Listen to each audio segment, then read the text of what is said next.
Yay! Here we are, Kate. Yes, we are. How are you? Good morning, Emily Miller. Good morning, Kate Richburg. How are you? I'm well, thank you. How are you? I am well, too. I think I'm kind of coming to the end of my Tucson crud, and Me, too. Thank goodness. I know. I think we're well. I think we're all well. I know. It's kind of exciting, and I don't hear much talk about the flu anymore, so Yeah, I must think be the dying flu, down. I think hopefully the Yes. flu is going away. Mhm. I hope. I'm going to just make sure that we're up and running here. Got it over here. So you've got it? And it says you're watching. Yes. Looking good. It says I'm watching. I Perfect. had to change over to And make there sure. we Got are. a hello already. Hello. All right, there we are. I see everyone.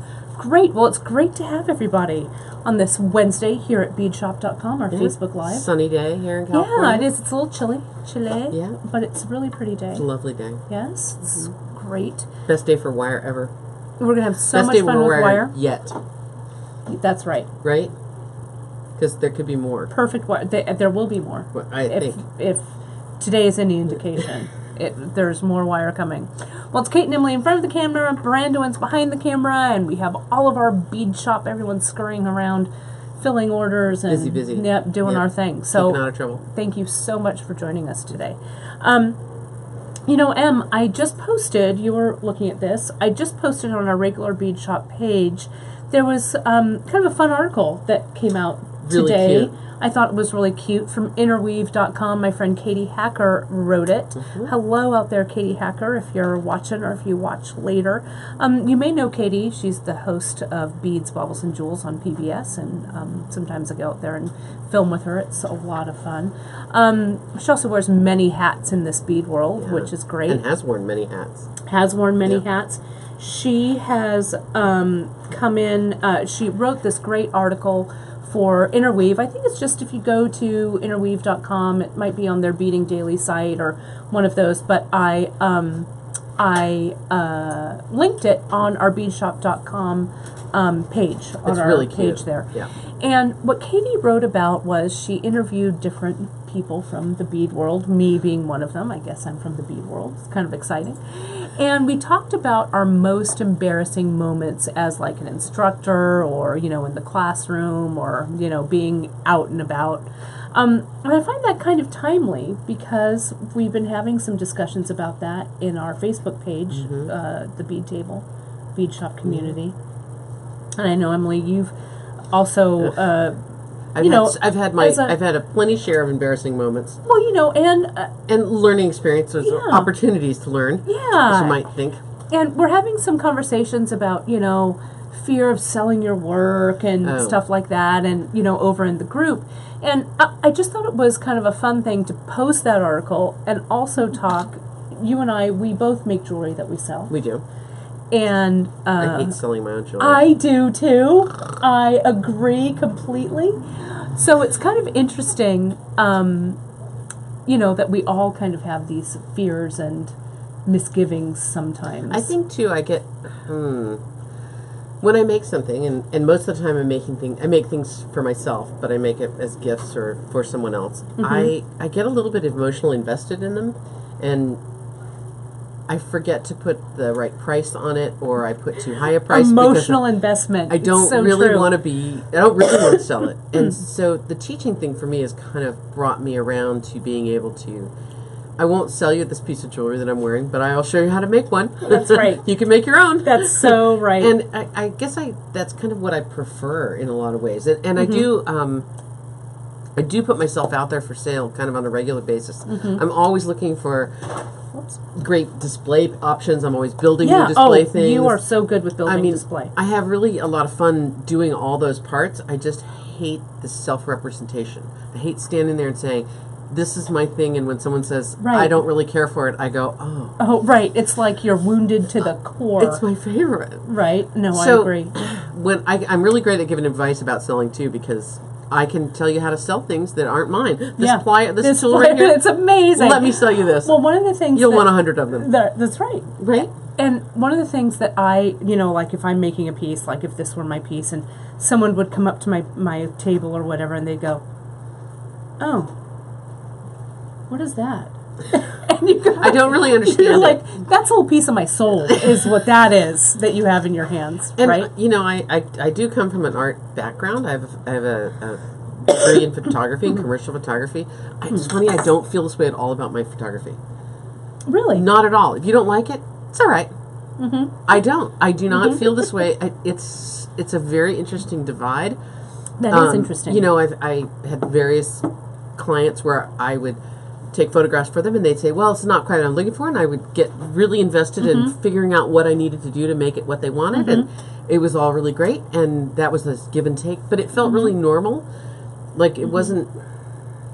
It wasn't a part of my soul. I mean, that's kind of part of it. Oh, that's interesting. But when I make Brandon the is jewelry, disagreeing. Brandon is like, "Oh my God, I can't even, Yes. can't even deal with that." Brandon is also a really gifted photographer as well. So It's just maybe I have more self confidence about my photography, maybe. and it's a little bit more technical in a lot of ways. So I don't have to. Mostly, what I did when I was in school was I focused on doing commercial photography. So I would do something that would be in a catalog. Right. So it So it didn't. was kind of cut and dry. It's not the piece Right. of the soul It thing. wasn't a piece of the soul, but I worked really hard at it, Right. and it was something that had a huge steep learning curve sometimes, Right. and was struggling, and I had to Right. really tease out from the client what they were after. Right. And sometimes I think that's really hard too if you're doing like custom jewelry or custom jewelry Oh work. yeah, I mean measuring You know, someone's you- wrist is like Yeah, but trying to get to the heart of what they really want you to make Mm-hmm. sometimes can be more difficult. And I think also maybe with jewelry is that it is so personal that it comes from a background of like personal adornment. This is something that, you know, I put my eye on, and, you know, I love it, I hope you love it too, kind of a thing. I'm trying to cultivate for myself with my own jewelry. I'm trying to cultivate a if you don't like it, that's okay, someone else will. Yeah. Attitude. But yeah. that's hard to do. It is hard, and it's not for everybody. This is the other my other corollary to talking about selling your jewelry. It may not be for you. It might be better for you to have a friend go and sell your jewelry at your booth. Yeah. And then you're not involved. And Right. so it's like having a rep. So a representative, in the commercial sense, carries your jewelry around, or your art or your photography, and they sell you. You don't have to sell you. You can do the other work. Right, you can just be the artist. Right. And so when you're doing it for yourself, and I know Lindy, if you're listening to us or later on, I know you just had an event where it was maybe your first, and it was struggling, and it wasn't, hugely, you didn't come home feeling like Rockefeller. So remember, every one of those events that you have this huge opportunity to learn a bunch of things. Yeah. And sometimes I think it's okay to know that it's not your best thing. Yeah, and I think also, and not only with Lindy, but I know some other people have been talking about it as well in the group, it is like, when you're just first starting to sell your jewelry and stuff like that, it does, it's a little bit of a precipice. It's a little bit of a scary thing. So, which is why I love the support that's been going on in there. Absolutely. And, if you, like you were saying, have, kind of your circle of friends. I know, Brandon, you were agreeing there as well, emphatically nodding. Yeah. Brandon is. Well, and Susan, I like what Susan said about creativity is equal to vulnerability. Yeah, that is You really very are true. vulnerable It's when really- you put yourself out there. And you don't I have to agree. be the person standing behind the table. Plenty of other people sell jewelry for others. It's not. That's not. And you can just kind of be the you artist. can be the artist and have a photo of you there, or a picture of you at your work table, or however you want to do it. Well, and one of the things that I think is interesting for me, it is also kind of difficult for me. Not difficult, but it is. It's kind of different selling your jewelry versus, like, for me, teaching a class. I have no problem. I'll teach you anything. Even if I don't know how to do it, I'll read the manual, and then I'll teach it. Absolutely. I'm just Yeah. like, Well, let's go. Let's light do your it. kiln, start your kiln. No all problem. I have to do is be one step ahead of you in that class, right? Well, That's and, all. And I know that So I feel super comfortable with that. Kate and I both, when we go to teach a class, we've done our best to work out the bugs. And you should sort of think of that when you go to a show as well, that you've kind of done your homework and you've done your best to make it so that it's a seamless, problemless event. And if you have troubles, that only adds to the stress. Yeah. And we beta test sometimes. We have a student friend who says, "Yeah, I don't know how to do that either. Show me." And we use Yeah. them as sort of their It's our tester. it's our Yeah. tester, and pattern makers have those. There's all kinds of times when you would have that. Yeah.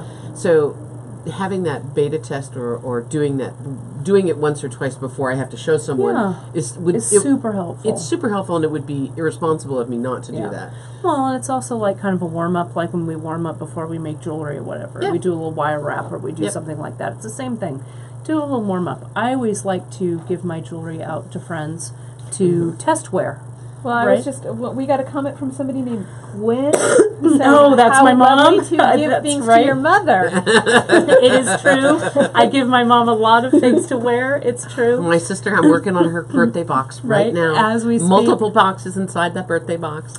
Well, I really think that, having these shared experiences and being able to talk about them not only here at the bead table, but with your jewelry friends. Oh, someone's Sorry. calling Emily. Someone's calling Emily. Thought I had the volume, everything turned No, down. you didn't. Sorry. Do you want me to answer No, it? no. Hey, I'll do that. No, it's the hairdresser. Oh, okay. So no. Oh, all right. I won't. Oh my gosh, that's so funny. hairdresser. Live television or live swear I had the live ringer turned broadcasting. down. Yeah, well, My new phone. Yeah. Oh, that's right. It is a new phone.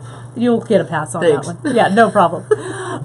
But it is a great way to have a support system, so you can, bounce ideas off of others. And I try and bring when I design or whatever, I try and let all of those things go. Just sit down and create and do your best job. We're all doing the best that we can. Well, and have the most fun with it. I mean, it's sometimes knowing that you have to make something to sell isn't very pleasurable. Mm-hmm. I've done some production work for a jeweler or two, and to sit down and make 25 of something in a morning, not and always that's all fun. you have to do. It's not all that. I mean, it may sound like it's so much fun to ladder 25 bracelets, and you're on bracelet number 13. You're like, I could be doing something else more useful right now. That's right. But so just take that. I just wanted to bring that up because Katie's article was super timely, and I just thought I would share. Well, that and with it's you. a good. We've got some years of experience, and we've had some successes and some failures, and we've moved on from them, which is really hard sometimes. Yeah. But it's just do your nice best. It's nice to hear it from other people. I That, agree. You're struggling, alone. and you're not alone. Nope. For sure. No, we're right here for you. We're right here. Well, I also want to mention, speaking of being right here for you, you can find us in many places after the broadcast. It's great that so many of you watch live with us. We love that you do from all over the world. It's great. But after the fact, I know a lot of you work during this time or, have other things to do besides watch us on live. So you can find us after the fact, as well as all of our broadcasts are archived. You can find us on our YouTube channel. I know a lot of you watch us on YouTube because some of you have YouTube through your smart TVs and stuff, so you watch it really big. So we're really big on the screen. Oh, God. Which is great. Real big. How's my hair right now? And it's also a great way to see what we're doing, kind of greatly magnified when we're doing our jewelry work. So you can find us on our beadshop.com YouTube channel. If you haven't given us a follow over there, I really recommend that you do. Not only will you up our followers, which is great for us, but you'll also get notified when we post That's something new. new Yep, that's what I things have on there. for Yeah, sure. and it really is helpful, I think. Yeah. So you can find us that way. You can also find us right here on the Facebook Live page, our beadshop.com page. You'll find us on Wednesdays and Fridays, broadcasting live at 10:30 a.m. Pacific time. And this way, when you watch it on Facebook, you'll also see the running commentary that's there. On YouTube, you don't see that commentary. You also can find us right on our website, beadshop.com. If you go to beadshop.com, there's a Facebook Live button. You click it. All the episodes by In order order. of date are there. We've been doing this for over a year now, Yeah. almost a year and a half. We'll be coming up. on Coming up, our year anniversary was last October, right. so Yeah, so we're getting there. We're coming up. You can also on that Facebook Live page on the top row you see a button that says Free Tip Friday. That's where all of our Free Tip Fridays are archived. And I was actually looking at them this morning. We had a question in the group, the bead table group. Someone was making the twisted wire branch necklace. And so I posted, that was a class handout that we had, but I also did a video when we were starting to do our tiaras. I did some hairpins that with twisted wire and Yeah, stuff. I love your which was hairpins. They were kind of good. Yeah. So I posted that on there. So Free Tip Friday is also a really great resource for that. So you can find all of those archived there on our site as well as on our YouTube channel. So that's my story. I guess I'm sticking to it. And I guess it's time, Em, to jump into our project. So we've got some new. Oh, and the one thing before we jump in, when you're watching, you can always fast forward through this chit chat about the first 15 minutes to get right to the heart of the project. And also, every Monday after the Wednesday broadcast, we have our episode notes that are posted. Drea and Janice do an amazing job, and Brandon's photographs are in there. There's sometimes I go and look at the episode notes and I'm like, really, did we talk about that? I can't even remember, you know? And so I know they watch it 2 or 3 times to get through all that. And I read them and I go, oh, that was a pretty good episode. Oh no! Good point, that was. Nice one. But you can really get a lot of the high points. I like to liken them to the cliff notes of our broadcast. Yeah, absolutely. So, they're the companion. Yeah, and they're a really, really great educational companion to that. So download those the Monday after the broadcast. Alrighty, so. We are getting the what are you wearing? What are you wearing? Do we want to do that? We'll do that at the end. We'll do it at the end. You have to watch it. You have to watch the whole thing. But we also, Drea does write those up in the episode notes as well. She puts it at the end of the episode notes. Yeah, what we're so wearing. it's fun. Because we do have we wear some pretty nice things. We do. What a nice little jewelry that we're wearing today. Something It's an Emily project. Yeah. Emily project. All right. Ring is stunning. It's a stunner. It's a stunner. Well, let's get to the project. Okay. Now, these are some new pieces, some new components that we've got going on. We are super excited to bring Nunn Design into the Bead Shop family. And her designs are really splendid. Super delicious. So Becky Nunn's a really interesting designer, and we got a little bit of her story when we were in Tucson. Yeah, if you guys saw the Facebook Live that we had with her. She was in the paper products industry, and the so stationery and greeting cards, and then also in the scrapbook industry. But her move over into metal was sort of a subtle one, and it happened sort of slowly. But I've actually known of her for 7 or 8, 9 years, maybe, for a long time. A while ago, for a while. It's what's really nice is that she continues to improve and perfect her pieces. So she continues to make new things. She continues to perfect old things. She's really gotten her line of components and jewelry really look like one another, and they all blend together, and it's a very broad spectrum of components that she produces. So today we're going to use just 1 or 2 of her pieces, and these are new ones that we're carrying now at beadshop.com. I just love, they're just so simple, but they are perfect for so many things. So you could make this yourself, but it would be you'd be pretty hard pressed to make them consistently always the same size and always the same shape, so you have a pair. Now you could use these for necklaces or earrings. We're going to use them today for earrings, and we're going to use the teardrop one, but there is teardrops and rounds, and they're just such great pieces that you can do so many things with. We're going to do wire on these today, but you could use them for brick stitching. You could wear them alone. You could hang dangles from them. There's so much you can do with them. And what I love about these is they're about a 19 gauge, I think, probably-ish. Oh, I think they're 20. 20? Yeah. 20. Maybe they feel a little bit, I don't know, maybe we have it in the description. I should look it up. It's actually they're pretty sturdy, but not too heavyweight. But they've been tempered, so they're stiff, so they're not going to... Right, they don't deform. They don't deform, and you can really work well with these. Brandon, did you have a question for us? No, I was just going to say I didn't do a close-up because I know we'll be getting close-up. We'll get closer up to them. Sure. And actually, if anybody was worrying about that. Yeah, we put this at, we'll have to measure it. Janice put it at about a 16 gauge, so it might be a little... It might be bigger heavier. than I think. Yeah, I think it looks heavier. Yeah. So, but they're light but sturdy. Yeah, it's kind of a perfect, perfect roll. Pair. Yep. So we're going to make earrings, and I've made several different pairs to play around with these frames, but using the same technique with some 24 gauge wire. Yes, and they're so good. Kind of filling these in a little bit like Kate does with her looming to weave across them. I'm going to put one on right now. Oh, do it. Put those colorful ones on. Yeah, I like these a lot. Yeah. So you can leave some space open if you like, going straight across. You can fill it in completely if you like. Or if you even choose, to change the shape. Don't go straight across and change the shape. Did that kind of we little- could fill this in all the way if we Right. wanted to. I just did some things that spoke to me, and Yeah. they were just kind of fun to play around with. And I love how what you did was you chose a seed bead size. In this case, we used 8/0 for all of this, and you started just a variation on a theme. I think these striped ones were the first ones that They you were, did, yep, right? yep. And then you just kind of kept going, and I think it really shows like the versatility. These were all 8/0. Right, and you could do an 11 if you wanted, or Yeah, a you could. delicate. You could use. You could even put some melon beads in here. Some of the small Oh, melons. definitely. You could put a lot of different things in them. I really like these too. It is kind of fun to limit your choices sometimes, and you think that we're here at beadshop.com. We kind of have all these beads to choose from.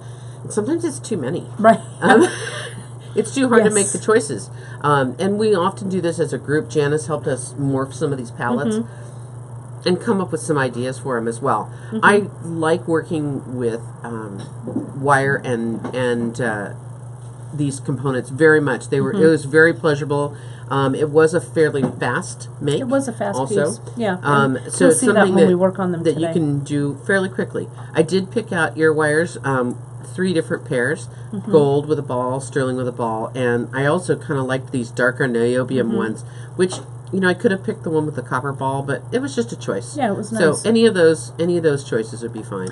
Well, let's go ahead and move the camera down so people can start to see up close what we're doing. And you can see here also our, Crazy hat lady, do you want to put both earrings on, or you just want to leave oh no, one? here, I'll put them back. I'll put it Okay. back. Okay. Did you call me crazy cat lady Hat or hat lady. lady? Because I think Because I'm you're going to both. walk around with one earring Right, on. that's right. Right? I'm all right. So we have the frames that we need. Yeah, so go over what it is that we used, Em. We have the frames, and we have them in various flavors: gold, copper, silver. They are sort of a nice matte brushed feel, which I think is kind of current right now. And I'll show Very you ochral.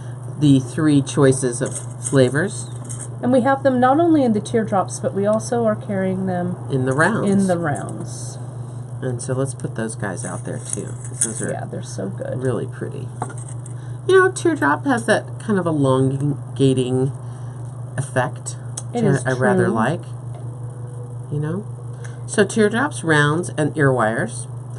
Seed beads, I chose 3 pallets of size 8 beads, and we have them named as Metal Beauty, which is the sky, Marbled Beauty, which is the Picasso, which are, I gotta tell you, Picassos are always going to be high on my Always list good. of I'm gonna like scoop the this down a best little beads bit. ever. Yeah, it's true. And this one is called Sweet Beauty because Yes. it's using some more summer colors, a little bit, getting a little bit of spring going on in there. And I like the shape, the kind of hourglass shape. You put in Yeah, there. yeah. So in this case, I did this while I was working. It's pretty fast, but if you wanted to print out some graph paper like you would for looming, you can absolutely do that. So we have these 3 palettes listed for you on the web, and in the projects. in the projects. And we put them with our boho earrings. So this That's is right. kind of being coupled with the boho beauty earrings I did a while back because they have that same kind of boho feel to them. Yeah, yeah. Very pretty, very swingy, and again, super light, even with all these beads on them. Then we need some wire. And Yes. for this particular project, we're balancing a little bit of strength, we're balancing a little bit of sturdiness, and a little bit of hold your shapeness, so a little bit of temper with 24 gauge. So 24 gauge wire is definitely a size that will fit easily through our beads, and I'm just going to pull some down here so you can kind of see what that looks like. 24 gauge will fit easily through our beads. It's actually easy enough to wind on that component as well. And so I have silver plate, gold, and antique copper. Okay, we could mix these metals too. If you were feeling like these Sweet Beauty ones needed a little bit of an oomph, I might do that with gold wire or with silver wire. Copper and silver to me are one of those colors I really like mixed. Yeah, and I I like- often have that copper silver combo. all that metal mixed up together. Yeah, no, it would look great. And same thing with the Metal Beauty. That would look really pretty with another mixed metal inside there. So when I work with wire, and this is something that came up when we did the Wire 101 a little bit, when I work with a piece of wire, just the same way I do with a piece of thread, I want to work with an appropriate length of thread or an appropriate length of wire. Most of the time, if I'm doing wire wrapping, making links and connecting beads together, I'm going to work with a piece of wire that's maybe 2 to 3 feet long. So I like to have that piece because the less I cut it, the more I save with it. With this type of wire and this particular project, I'm going to work with a piece that's maybe 14 inches long-ish. Right, because this wire is fairly inexpensive. It is. And I'm not really wanting to waste it particularly, but I can be generous with it and have a big enough piece to work with. Having too long a piece in this case, sort of like too long a seed bead thread, it's going to lead to kinking and knotting and all kinds of other shenanigans that I don't really need to get involved in. So about 14 inches long. You know, our design trays that we sell here, they're black and you put a velvet liner in them. Those are 14 inches long, and that's kind of a nice length of wire to work with. If you want to measure it, you can. You can also just eyeball this, and whatever you do is going to be okay.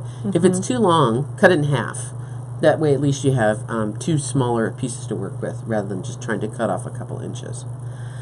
The other thing that I discovered in working with these, and I've done similar work with other wire components, is I really found that it's not going to be a system of making a wire wrap on one end, weaving across, and then turning around and weaving back. I'm actually going to weave these one at a time. That's right, you did. You didn't do a continuous wire. No, right? and you know what? Really, it was hard to do the continuous wire. It was more slippery. And it also makes them jiggy-jaggy. It does. Not they very kind of go good. front and back a little bit. Right. And the tidiness. Lopsided, I guess, is the right word. I don't Asymmetrical. know. Yeah, I don't know if jiggy-jaggy is the right word, but it's my word. I also like the fact that the wraps on both sides were then very symmetrical. Right. One of the things I think that I'm going to happens turn one with on the other side so people can see that back versus with the that front. asymmetry is that the details then tend to kind of disappear a little bit. And, you know, this is a lot of mechanics holding all these things together. I don't really need to advertise those mechanics. Right. I'm going to have them be kind of in the background. Right. A little more subtle. Okay. So I'm going to start with a fresh pear and start with doing the same pattern that I'm doing in the Sweet Beauty. So let me ask you real quick, for these earrings that you're making with the 8/0s Right. that you're using, did you match, you use 24 gauge because the wire slips easily through the bead holes Yes. and it's malleable enough, Yes. right, to go through. Let's say that I wanted to use Delica beads or size 11s, 11/0s. Would I go down to maybe 26 gauge for that, do you think? If I was going to use Delicas, I might go down to 26 Yeah. gauge. And truly, the only reason I would do that is that the wire is going to look so much bigger than the beads. Right. So in this case, it's an aesthetic choice. That's right. Okay. 24 I agree. gauge, in this case, with 11s or 8s, or even with 6s, it's a good balance size against the beads. It's stiff enough to do the job. I don't have to worry about that part. And yet it's flexible enough for me to be able to bend it and make a tidy job of Right. this. Okay? Because it can get, I resonate with what you said about tidy. Sometimes if your wire is a little too heavy of a gauge, it starts to look a little mangled. And a little chunky. Yeah. Yeah. And so we want to do this neatly and as sort of expeditiously as possible, right? So what tools are we using for I'm this? going to use primarily, not even a round nose plier. I might need that later, but chain nose pliers and flush cutters are the tools that I really need for this job. And they're going to be my primary tools. I am also going to use my wire straightener. Okay, so the wire straightener not only takes the gentle bumps and kinks out of the wire, but it's actually going to harden my wire for me. This wire, craft wire, is dead soft wire, wire that is very flexible and floppy. Using the wire straightener on it gives it a little bit of a hardening a little bit of effect, resistance. and a little bit of stiffness to it added in. Okay, so let me pull a component here, and I'm going to also get some wire, and I'm going to pull off a piece about And 14 inches long. This is that 24 gauge that This you're is using. 24 gauge. And in this case, for this first thing I'm going to do, I don't really need to even worry so much that I have a flush or blunt cut. The next step, I will worry about that. Okay? And the more I played with this, the more even and regular my work got. So if you feel like this is a little bit rustic, the first thing that you do, consider it the practice one. You can always cut this off and start over easily. Yeah. Right? So I'm going to take my wire straightener. It's really true because, like I was showing you that loom work I'm doing. You saw my first, my first attempt. Yeah. That was also a bit rustic. So Right. don't be afraid. That's okay. It's all right. I'm going to use my wire straightener to just pull through my wire straightener. This is going to straighten and slightly stiffen my wire. And that's probably just about all I need for that right now. Okay? Let me move these ear wires out of the way. I'm going to move them over on your side so I don't keep Give me knocking those them ear over. wires. Perfect. I'll put the ear wires on last because I don't really need them tangling, Flopping around. in this situation. So one of the things that I think is good in this case is to get on a plan and kind of stick to it. We want this to look as consistent and as even as possible. So the way to do that is to do it the same way every time. Okay? So I found that if I take my wire and stitch through the opening, leaving a little bit of a tail over here, my first job is going to just be to get this wire attached. And so you're not really worried about, you're putting it approximately where you want it. I'm going to start where I want it. Okay. Yeah. And I found that actually you can work up and down this in this manner. So that's another good reason not to try and weave back and forth. Okay. Because I can build up or down at my pleasure. Right? Got it. But I'm just going to Makes start sense. someplace in the middle. So I'm going to take that short tail end and I'm going to wind it around. So it's kind of at the back now. And I'm going to take the one that's on the inside and wind it around until it comes around the top. And this pretty quickly gives me an attached wrap. I'm kind of attached here to my component. And if my wrap's a little spaced apart, which mine is, just this moment, I'm going to grab my chain nose pliers and give it a little gentle You're just gonna switch tell it. to get closer to itself. Yeah, Right? and I also notice, Emily, that you're keeping that wire, some tension in that wire A little as you're bit. wrapping it, and that also, I think, helps to not kink things up a bit. Yep. So this tail of wire is nice to have because I can tug on it a little bit with my chain nose pliers, and I can tug on my wrapping wire a little bit with my chain nose pliers, and it evens up my wrap. Can you see how much tighter and more much tidy that got? Much cleaner. But you know what? I'm done with him. You're so done with him. So over it. So I'm going to take my flush cutter. I'm going to come right in here with my flush cutter and trim off that extra. Okay. Then with my chain nose plier, I will come right along and give that wire a little, just a little love, a little squitch down so that it doesn't feel scratchy against my fingers. Right? So easy, right? My wire's attached. What Done and what done. could go wrong now? Nothing. Right? Nothing. Nothing could go wrong. Nothing. I'm going to pinch some little bits of beads here on my work mat so I can get to them. And you can do this with a volcano if you like. The volcano, Emily's volcano. I like my volcanoes. I do too. So quiet, you. I am cheerleading your volcanoes, I know, I'm teasing. not maligning them. There's something so amazing about A volcano. No, this red vermilion color. it is true. It's opaque, matte opaque vermilion red AB. I gotta so tell you, subtle. it's so beautiful. Yeah, it's beautiful. It really is super pretty. So I'm going to slide the wire down the beads down the wire till I'm at my component. And I really am just replicating this pattern because it's kind of one of the more complex ones. I love, Tammy Drennan has commented that it does have kind of a Southwest flair. It does have a little bit It of does, a Southwest especially feel. with those colors. I think we were influenced by our Tucson trip, maybe I think a little so. bit. Yep. But it depends on Turquoise and coral. Yeah, but you spiny could- oyster shell. Yeah, you could make that into any color palette. It absolutely, would look great. absolutely. But it does have kind of a Southwest flair. And I to did it. find that this was a little bit easier to somewhat start in the middle. In other words, I'm not starting at the narrowest point or the widest point. I'm just kind of arbitrarily picked someplace in the middle. And right now I have about 8 beads. Okay. Gotcha. 3 of the vermilion, 2 turquoise, and 3 more vermilion. So I'm going to pull my wire around the component, and I'm going to feed it back through the middle and wrap my wire all the way around again. So it's the same wrap that I had on the other side. And these are, just as a reminder for everybody, they're the 8/aught seed bead. Could use an 11, it could use a 6, Yeah. Delica. Yeah. Sure. So they are in between these bars of the sides, but there is somewhat of a front and back to this. Okay, they stretch out just a little bit more in the front. And it's because you're also wrapping over the armature on both sides. Right. So you're making that conscious effort to make Right. that the front. Right. I'm going to go ahead and trim off the extra wire. Chain nose pliers again, just to kind of come in here and squeak down that little bit so that it's not sticking out, not being scratchy. Oh, it's Nice. still out there just a tiny bit.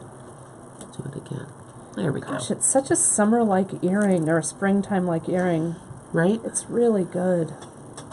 And even now, that little one that goes across, you could start thinking about, and, grab that graph paper just real quick, Em. Before we go any further, I wanted to share that with you guys, because I was thinking that you could, because I'm working on something over here, you could kind of draw your big teardrop kind of on this graph paper, right, and start kind of planning out or coloring in your little things. I think that calls for a multicolored pen. But that's right. A multicolored pen to the rescue. Right? I'm going to grab your wire straightener. So here. if I do 1, 2, 3, and change Change. There you go. to blue. Look at how fancy your pen is. I know, I love my multicolored pen.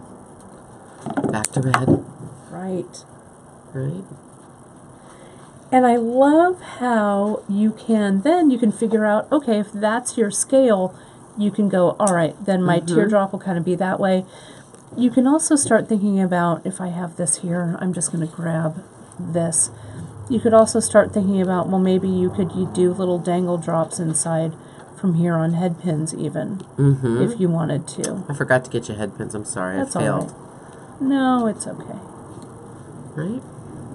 But it would be, it'd be kind of cool to do those little drops there.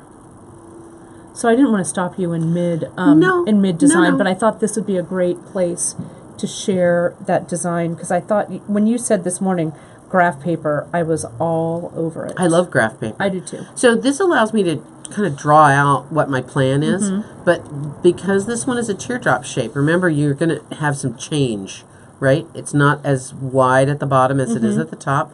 So you have some different graphing issues.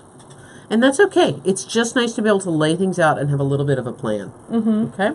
And Tammy also asked about doing a continuous wrap. So maybe I'll show them what I'm doing now. Sure, do it. So Tam, you read my mind here. What I've got going on with this, I started playing around. I was thinking about it this morning in the shower, where I get all of my ideas before the broadcast. And I started to, let me hold this with, get my big fingers out of the way. You can see I've started going that continuous wrap back and forth, and I'm just doing it with wire. And notice, you guys, I don't know if you can see this, how this is here, but you can see the wires kind of cross in the middle. So that's how I'm doing this back and forth, kind of like a figure eight. Emily could do on this side, as she was coming across, she could make a couple of wraps and come around and make another couple of wraps and do it continuously that way. But I think, Emily, you really wanted a lot of control where you put each spoke. If I could, And you can. and I shall. So what Kate is doing is, in essence, she's doing the infinity stitch. I am doing the infinity stitch. My favorite thing. So really what her wire is doing, and this is what would happen with a piece that we were if we did this with one piece of wire, even with beads, is as we wrapped around, it's going to overlap on certain parts of the wire and not overlap on other parts, right? So as it's doing that, it actually moves the beads to the front and to the back of this component. So right now, I'm more or less in the middle. And if I come a little bit forward and do that infinity stitch, I lose quite a bit of ability to have it be really super consistent. Right. And I did them first with the infinity stitch, and I thought, I don't like this. I don't like how it looks. Right, because you had that vision in your mind. Right. So I really liked this, and I found it was actually just as fast and just as easy. So let me do that again with the beginning steps of this so you can see it again, because it's really easy. All I have to do is figure out what my pattern's going to be. So if you stitch through the component with your wire and use both the end, the tail end, wind it around behind, and then wind all the way around from the outside to across the top with your weaving wire. And if it's a little loose, that's all right. I'm going to tighten up those wraps. I'm going to tug on the tail end to just make the wraps tight to the component. While I'm back here, I'm going to trim off that extra wire and tuck that little end down, just like I would on a regular wire wrap. Now my wire's attached, and I can continue to progress on my design. And I like how, Emily, you finished that end and you clipped it, and so it's all ready. You don't have to come back and weave in any ends or anything. It's nice and clean right from the gate. Yep. And I really found that this looked the most consistent and gave me the most control. And, you know, I'm not a control freak much. No, you actually are not. I'm not. No. But I do like to have things look tidy, right? So I'm going to wind around, and I'm going to come through. This time I'm actually going to come through between the beads rows, because I want it to be the same as the one above. Okay. See how nice and even and attached that looks? All the way around to the back. Turn it over. Trim.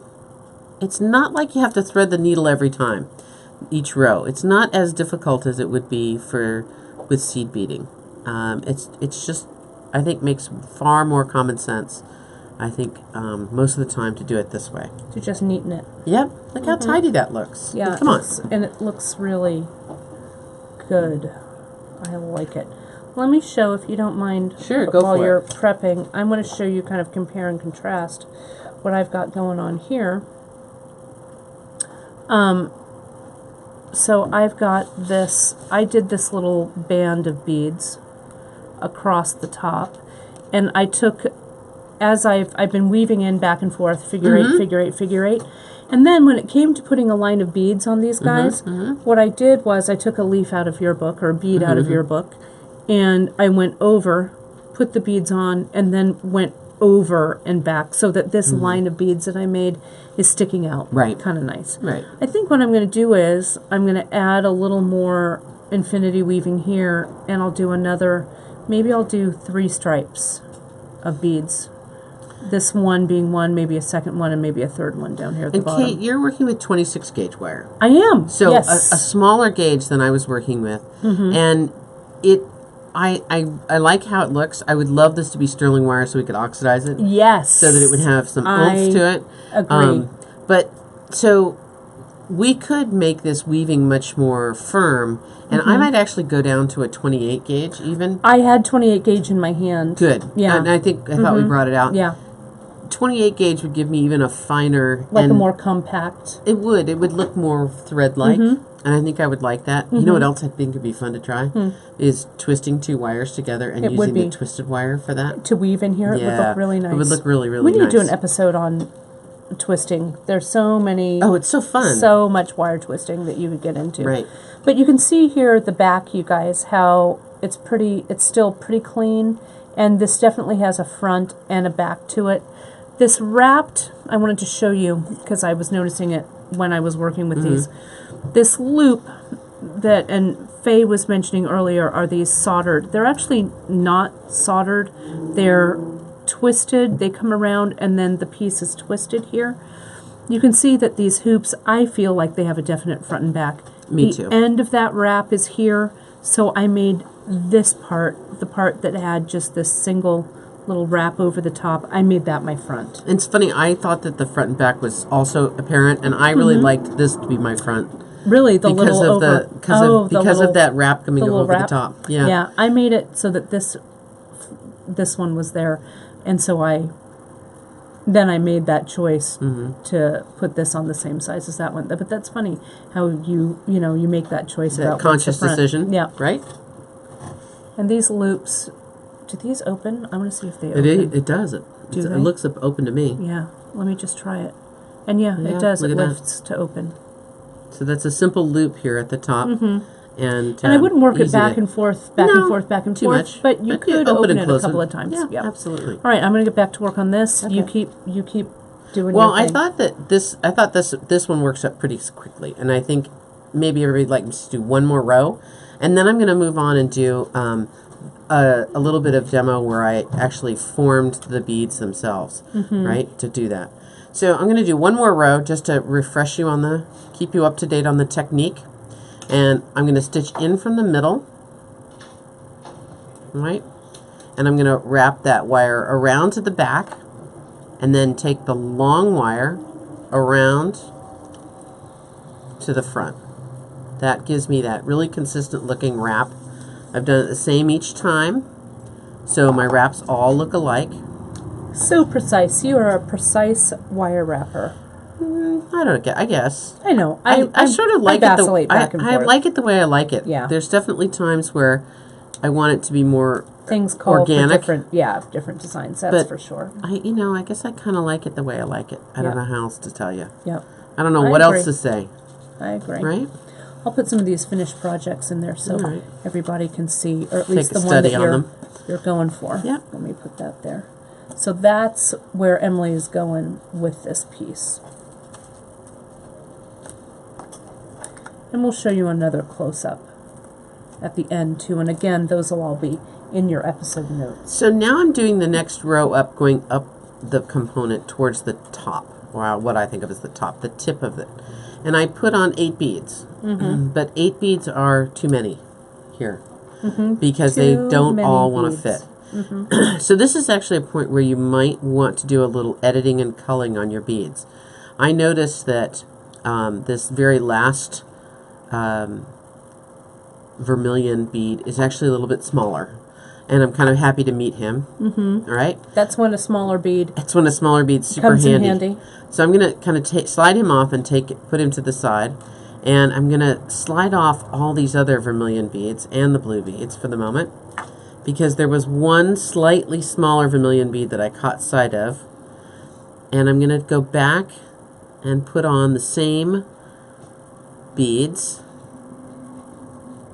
and see how that fits into that middle row that I was just looking at.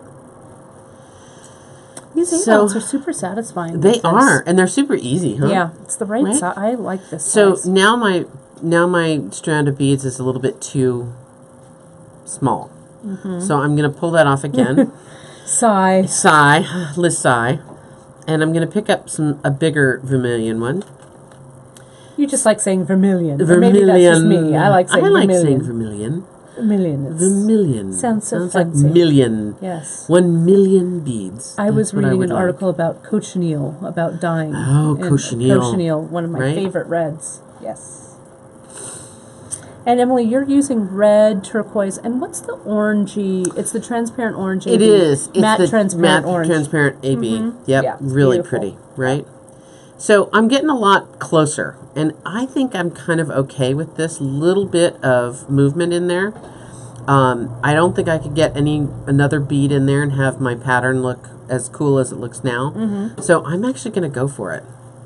Do Right? it. I'm just winding right over, and I'm going to push my wire through the component.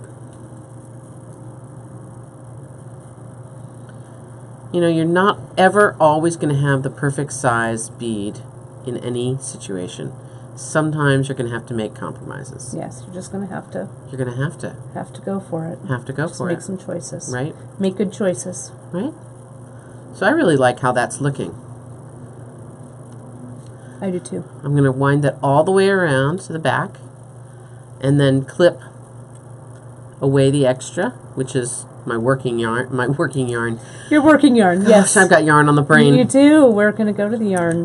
Go to the yarn convention. We're going to go to the yarn show this That's weekend. Right. So my wire is looking pretty tattered.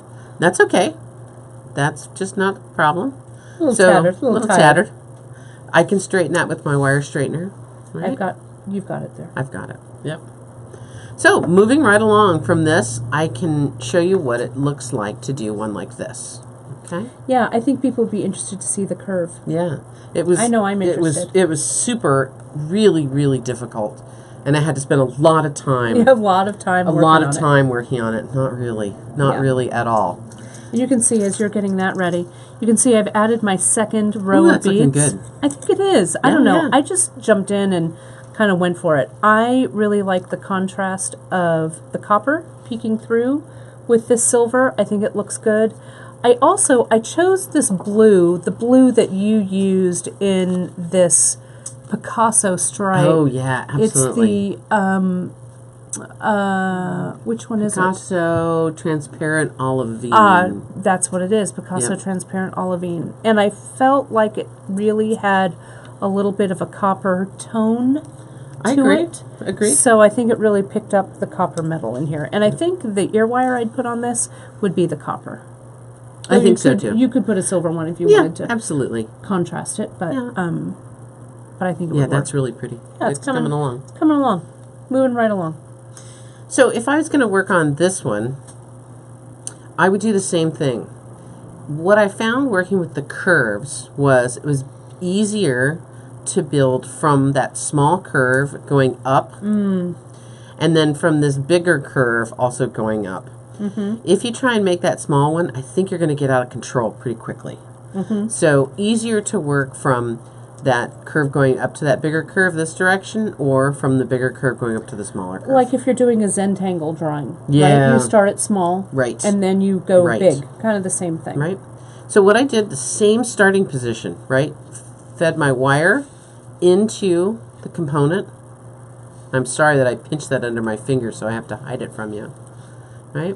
I'm going to bend that wire around to the back and then wrap my stitching wire around to the front. Okay? I'm going to grab my chain nose pliers Chain nose. and I'm going to tug a little, just a little bit tight against there.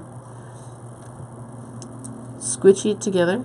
Technical term, of course, is squishy. That's for you, Gita. That's right. I don't know how to spell it. Squishy. And push down that little end. Okay. I like So I need to get some other metal beads out in my world here. I love the beads in the little bowls, but I gotta tell you, it's hard to get them out. It is sometimes. Right? It's just easier to have a little volcano on the side.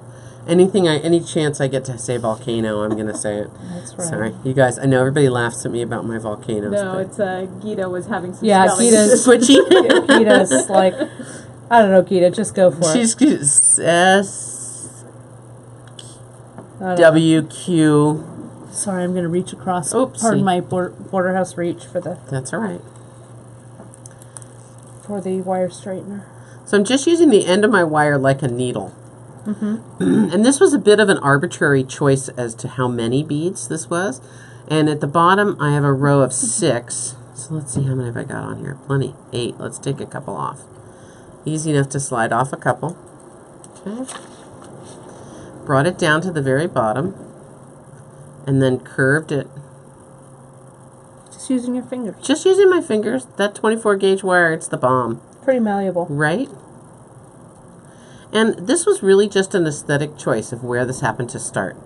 I made a nice gentle curve. Same technique. Bring my wire around. Push it up and through.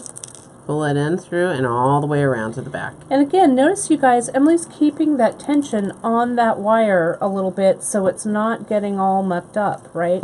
It's nice. Well, except for this part over here. a little. But you are, as you're wrapping, you kind of keep a little bit of tension on there, and it helps to keep your wire a little straighter. Yep.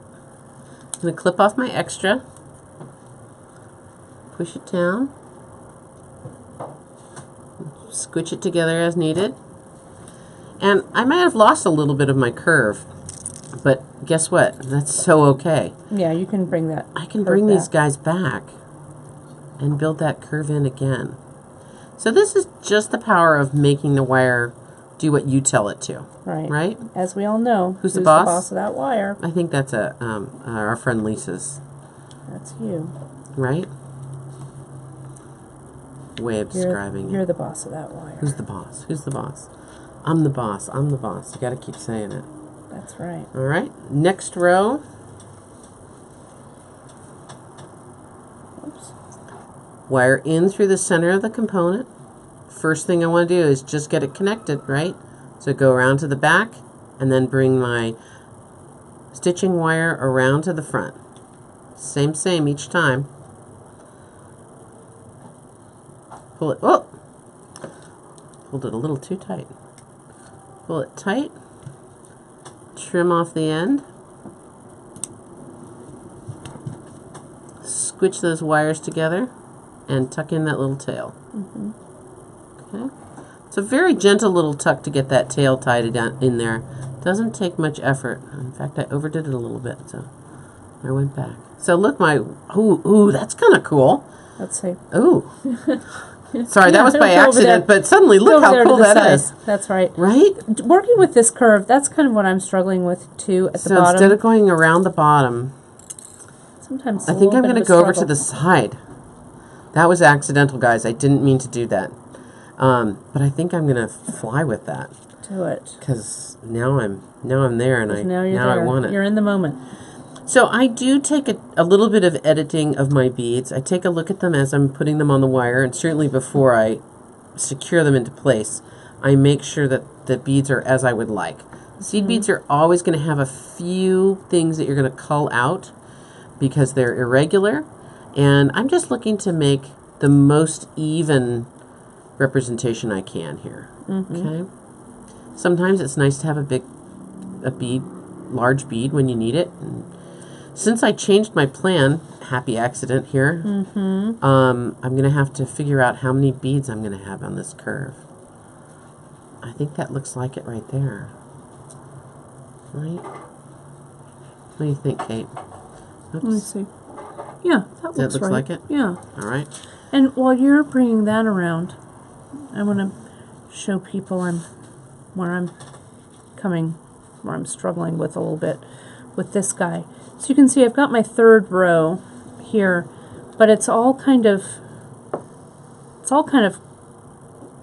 screwing things up down here. It's hard to wrap on that curve. I was noticing this infinity wrap. Yeah, that bottom bit is tricky. a little challenging. So what I think I might do is, it looks a little kind of crazy now, but I think I can go in and fill in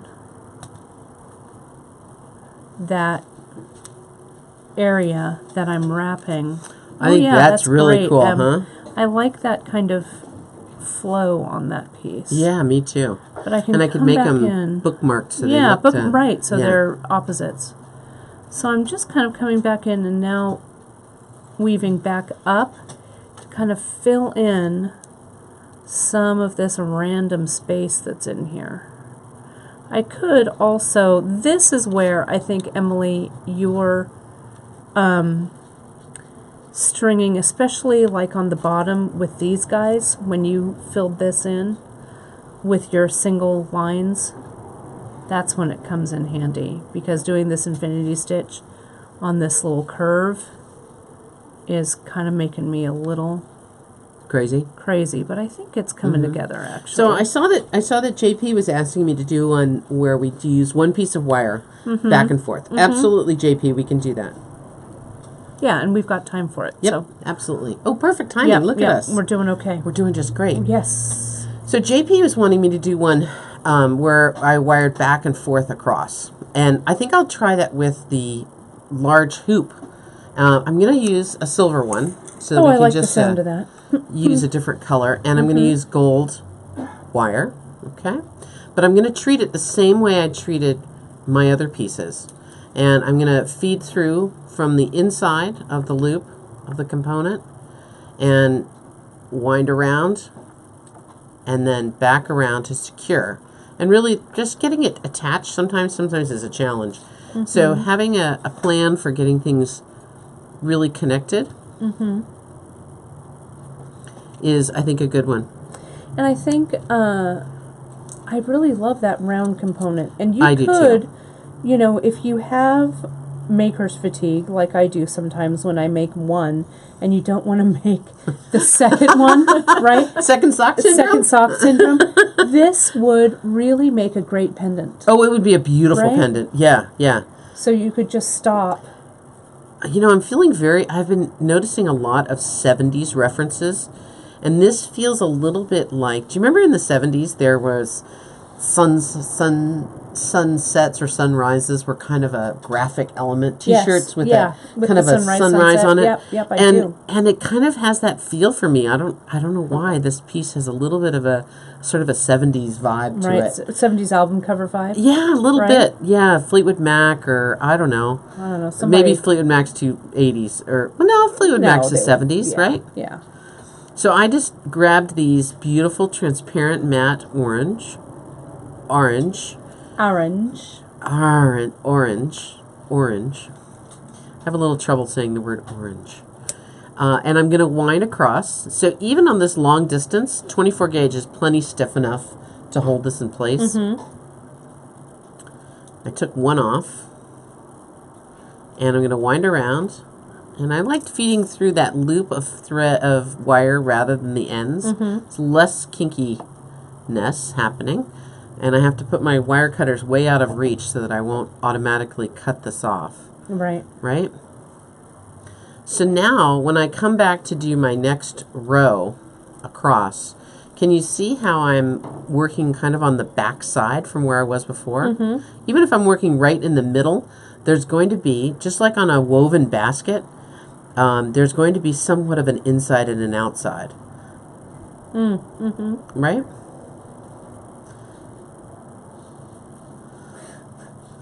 What? Somebody said also you needed some avocado green. That was Lisa. So Oh, you yeah. use a little Absolutely. green. Avocado green. We've got Got that avocado green right 79. there. Yeah, we You know, do. we have that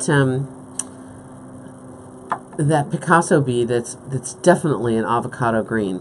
avocado-y. The chartreuse matte Picasso one is definitely avocado colored. Isn't it funny how some color palettes you can just associate them? Everyone who's watching this, who lived through the 70s, especially in the U.S., knew that 70s color kitchen palette, right? Oof, Isn't that yeah, funny? avocado and A Harvest Gold. Harvest Gold. Yeah, Harvest Gold. Oh my gosh. Yep. It's funny how, and you know, I was a young thing in the 70s. Yes. It sure made an impression though. Yeah, well, it's quite a Young color or palette. old. Yes, it's quite a color palette. So here, working from one piece of continuous wire, look how different they are sitting on this component. Sort of front and back, right? Can you got a good eyeball of that, Brandywine? And you could make that, yeah, that looks good. that You look could good? also make those go to the front, couldn't you, continuously? No? No.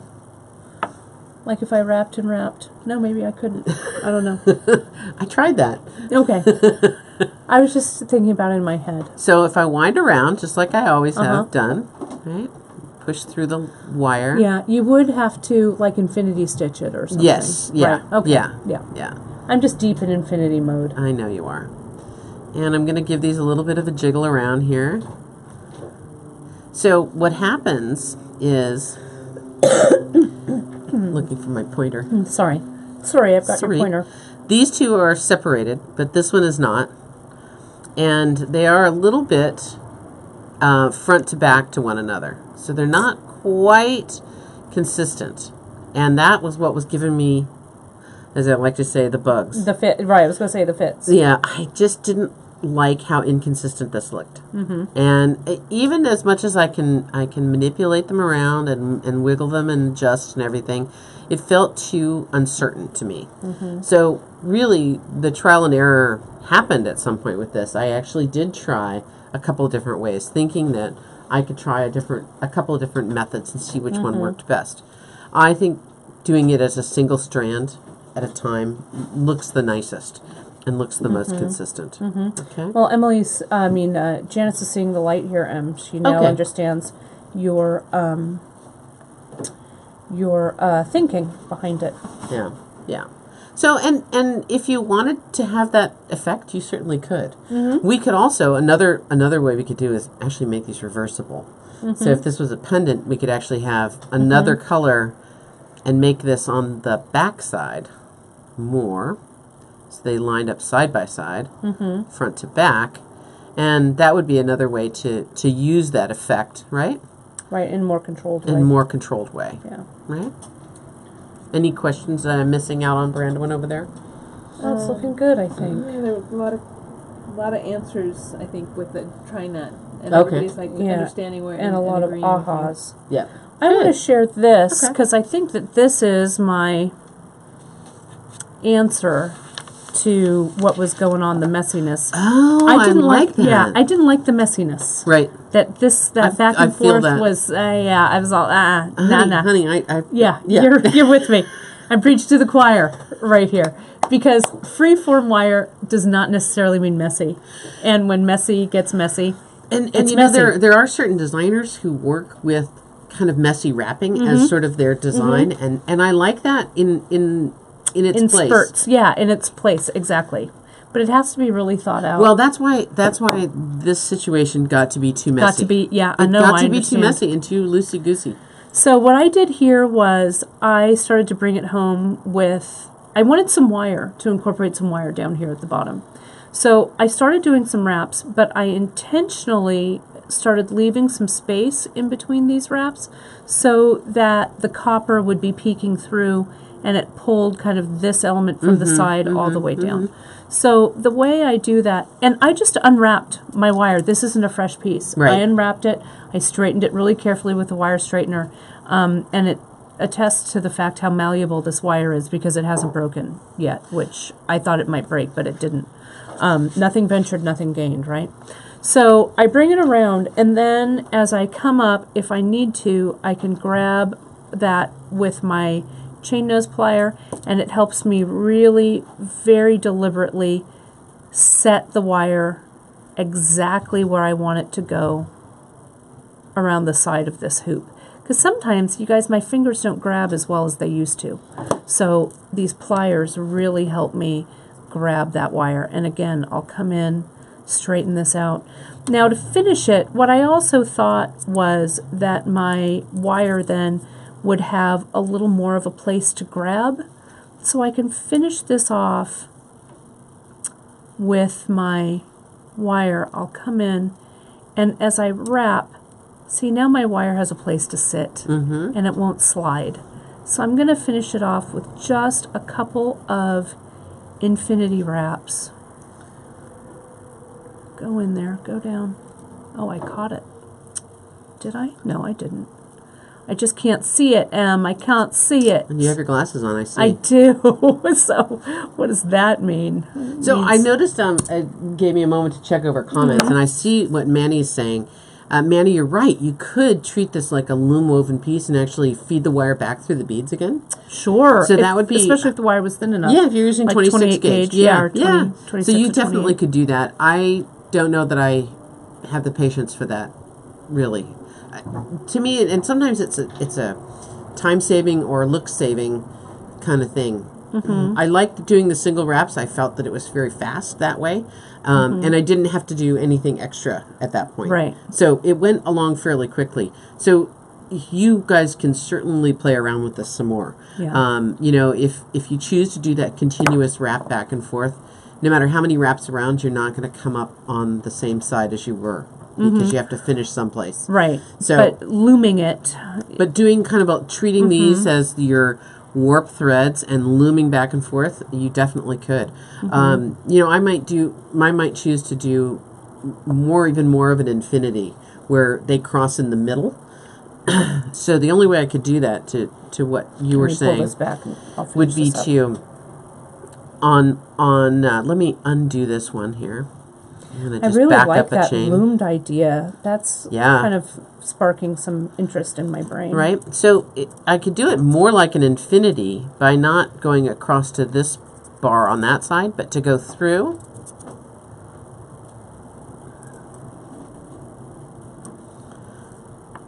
And then I would come out on the right side for the same, going back the same direction.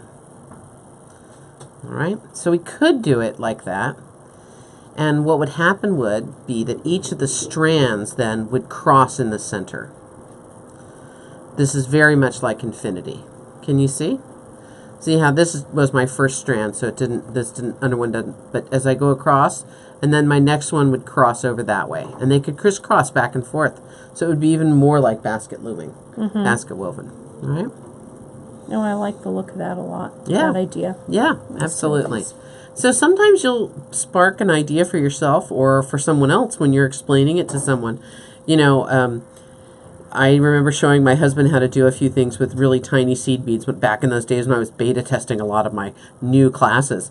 And I remember him saying, "Isn't there a faster way to pick the beads up on the needle?" Do you have to do it with Right. such small beads? Right. Like, yeah, I have to do it with such small beads. That's the whole point. That's the point. But he definitely put some thought into, gosh, there's got to be a better way. When I did bead crochet and I found out about a bead spinner to help me load the beads on the needle quicker, that was really a good lightning moment for sure. No, any little tip. So I will never discount something until I've actually put it to the test.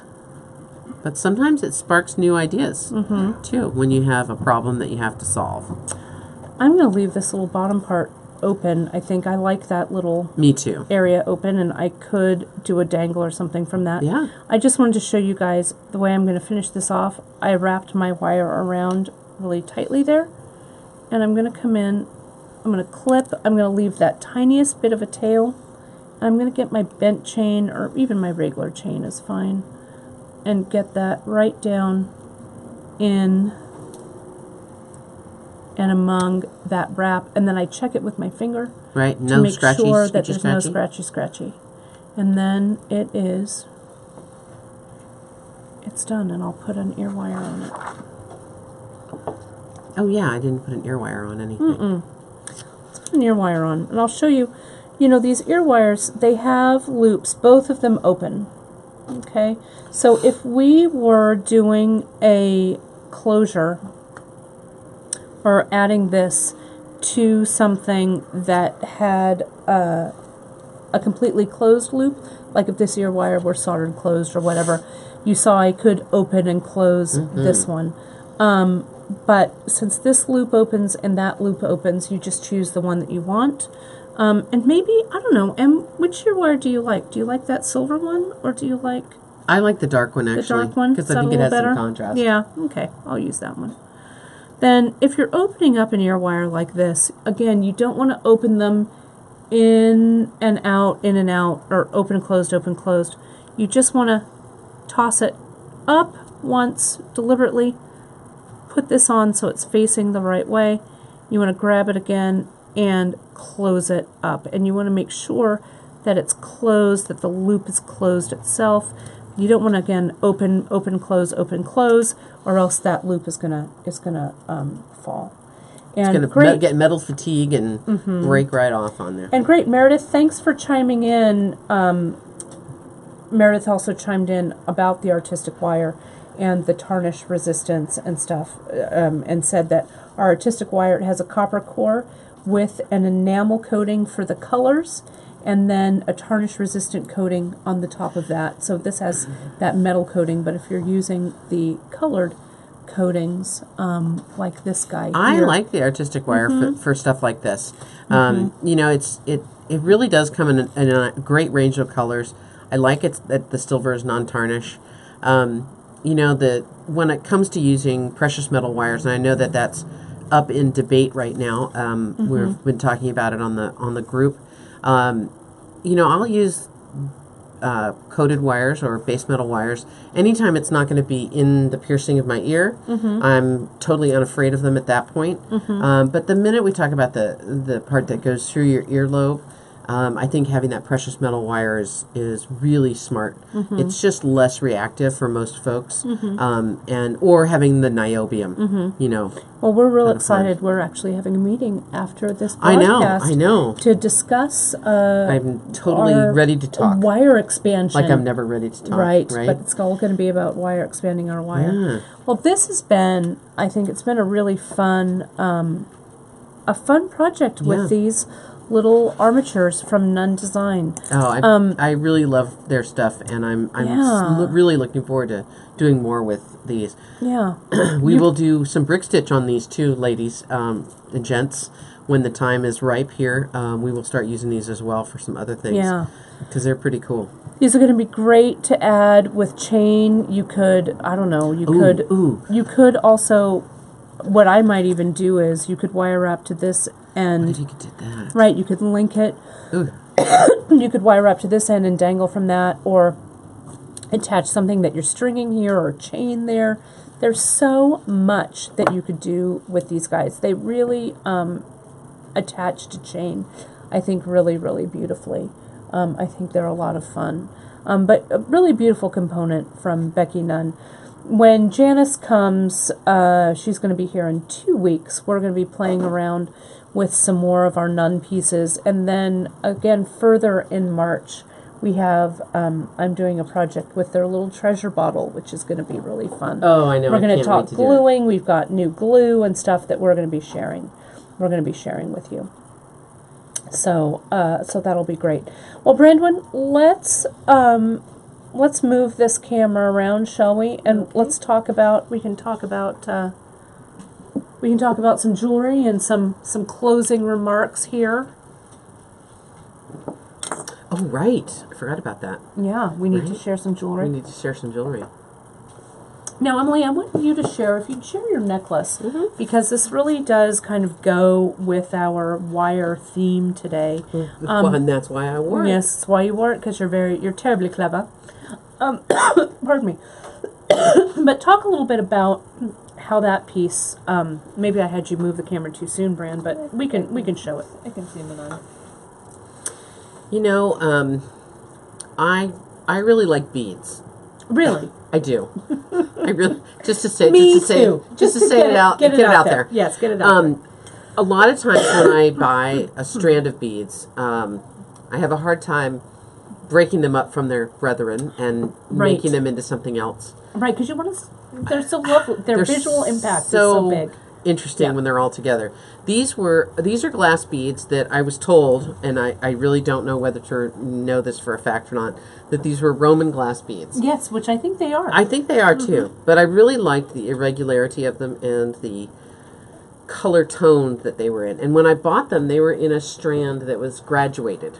And I gotta say that graduated strands are not my favorite.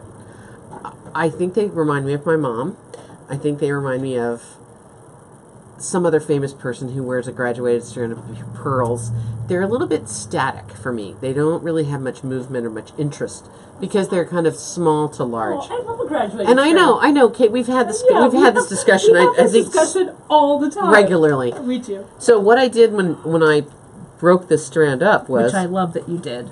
I mixed all the sizes and shapes and That's dimensions so clever. together, and I made individual links. So each link is got a simple loop on each side, and I made all the links and then I attached them to one another.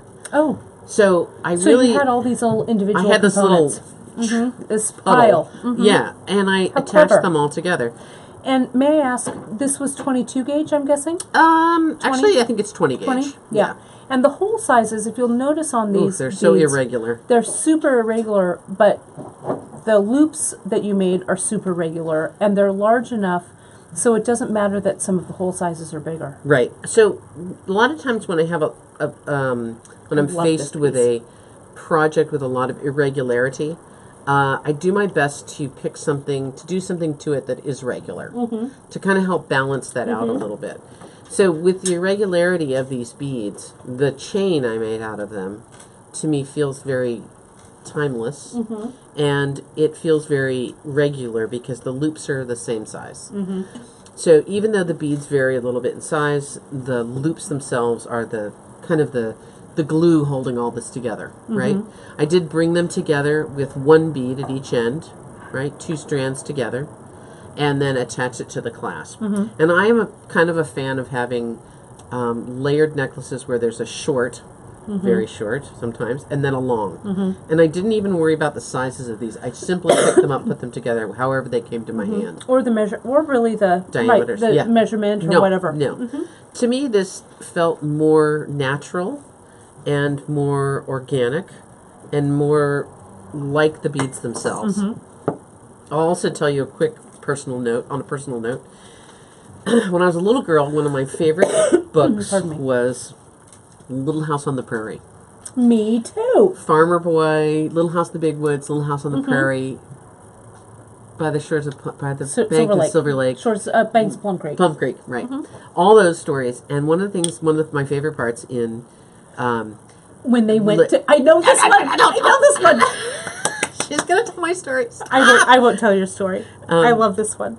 Laura and Mary and their parents are camped on the prairie, and they find they're camped at an Indian bead site, where the Indians had been camped once before, and they found beautiful beads in the grass, and they made a necklace each. Yes. And it's sort of one of those things that I remember reading that for the first time. I've probably read that book 10 times in my growing up years. Yes.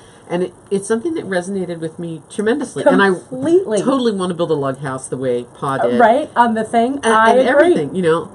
But it's funny that those things come back to me, and they're Totally part resonate. of my they're part of my development, and they're Your part bead of lore. my lore in my head, you know, when I'm beading. Well, it's so funny that you bring that up, Em. I too love that passage. I had beads when I was a little girl because my mom was a beader. I would actually go. I went after I read that passage. It's in a Little House on the Prairie. I threw some beads in the grass, I could go one better. found them, and put them on a string because I I can go got you one crazy. better. Yes, you did. So I like a jar. She likes a jar. I like jars, and I have on my work table a ball jar that's full of beads that don't work. So beads that have holes, but beads that are misshapen or really lumpy.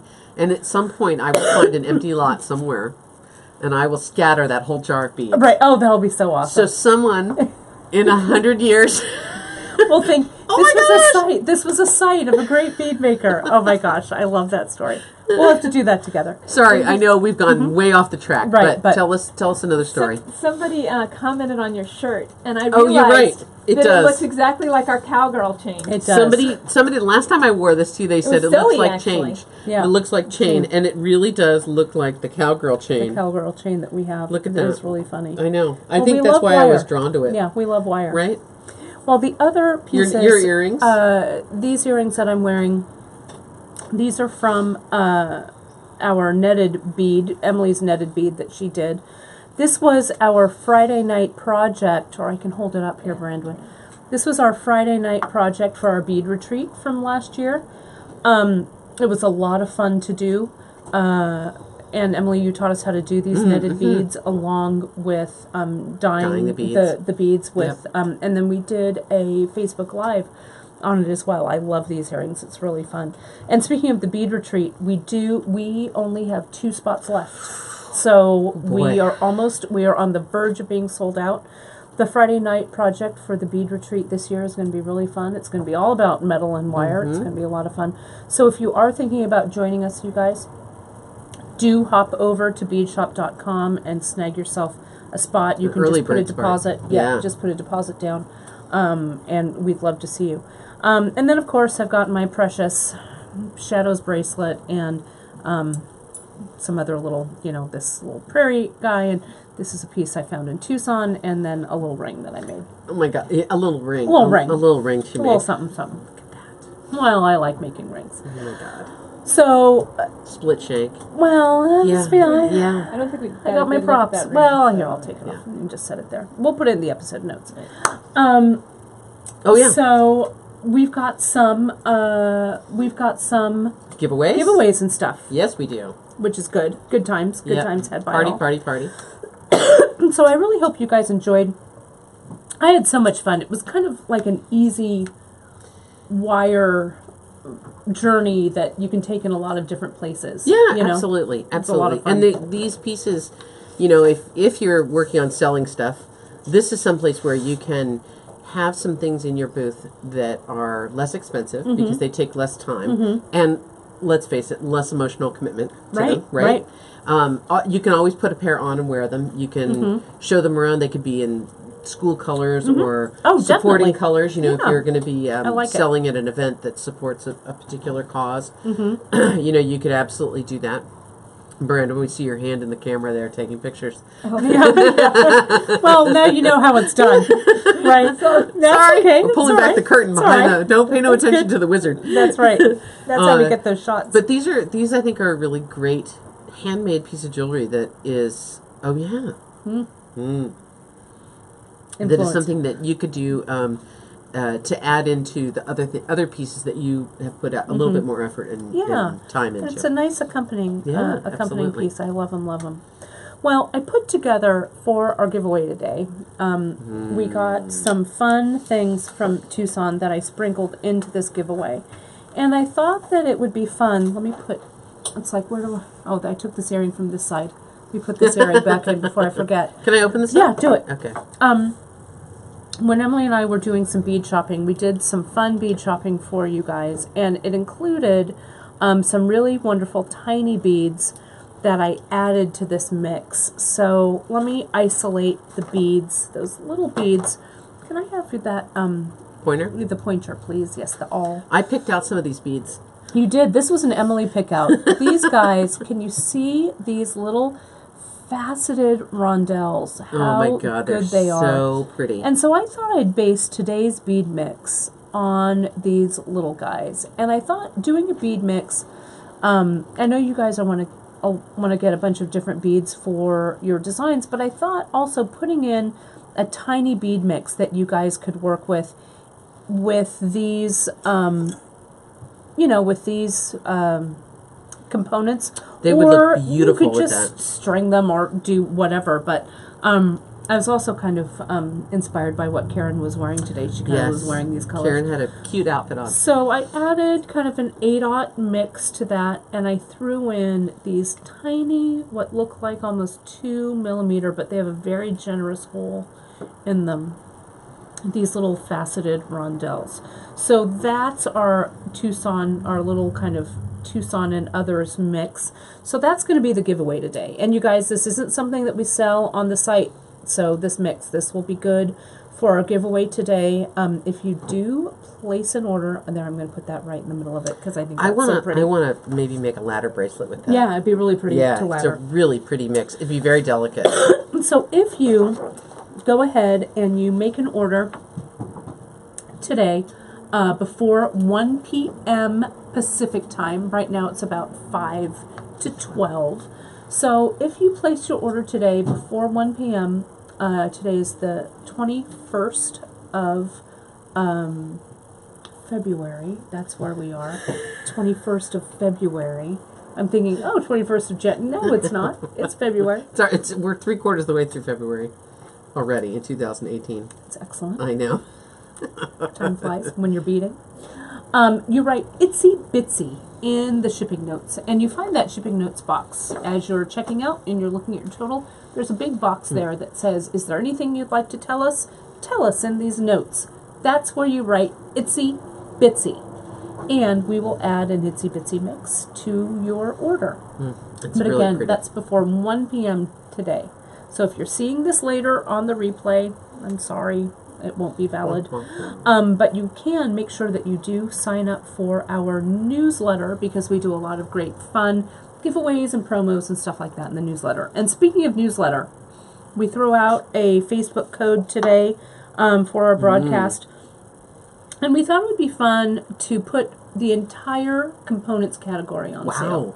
So that's clasps and ear wires. Yeah, all that clasps, stuff. ear wires, these Wow. wire Cool. in there. Oh, really? So oh, good. if you click on beadshop.com, the page that says components, all those little boxes come up with wire and clasps, all of that.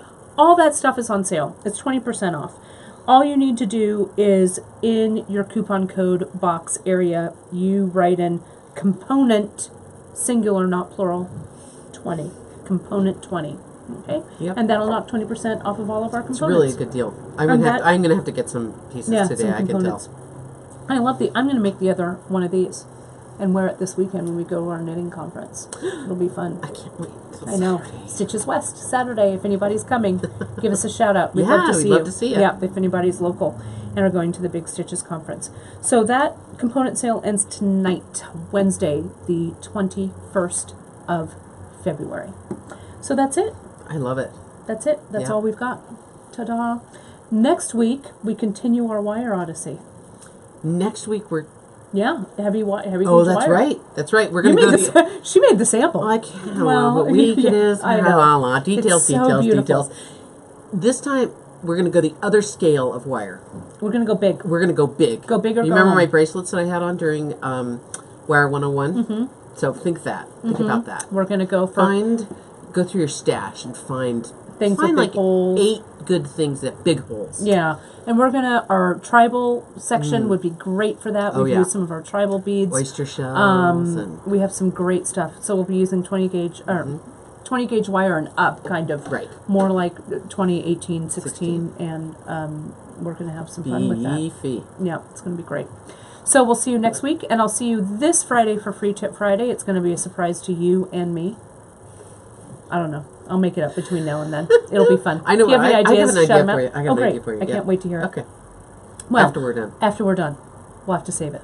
On that note, thank you guys so much. We Thanks for so watching. appreciate you watching every time. And Gita, thank you for your linking, and Janice, all of your great information. We couldn't do it without our great team. So Yeah, thanks. for sure. It was And really good today, guys. It was really Thanks. fun. I hope you guys enjoyed it.